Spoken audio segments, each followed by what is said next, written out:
Nearing the midway point of the NBA season, the defending champion Celtics are battling the Cavaliers for supremacy in the Eastern Conference. With each playing over 800 ball, the prospect of a spectacular season remains for both teams. And with the Western Conference leading Lakers winning 26 of their first 31 games, these three teams appear to be the NBA's upper echelon.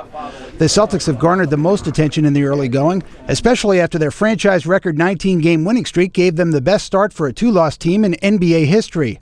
So when compared to the Lakers and Cavs, are the Celtics the NBA's best? Really, we don't even compare. I think even the times when we play against each other, those head-to-head matchups really don't seem to matter as much in regular season.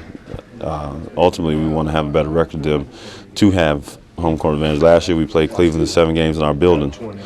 We won. Who knows what would happen if we were in Cleveland. Home court was essential to Boston during its march to the NBA championship last season.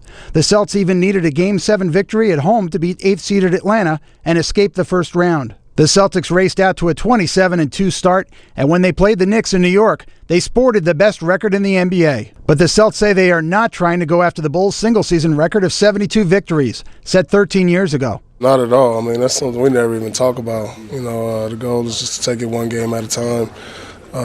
Definitely the goal is have the best records to secure home court advantage. Even if they were shooting for 72 wins, Boston's late December slump, in which they dropped 3 of 4, would make that a very difficult task. When you only lose 10 games like that Bulls team did, and then the Celtics just lost 3 last week, it's just an impossible pace to keep up.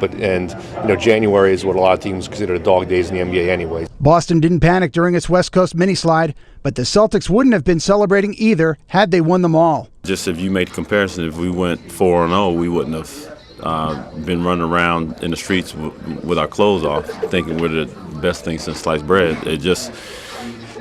Winning games in this league allows us to forget them easier. That is, unless those wins allowed the champion Celtics to repeat. That they'd remember vividly. Dave Ferry, The Associated Press.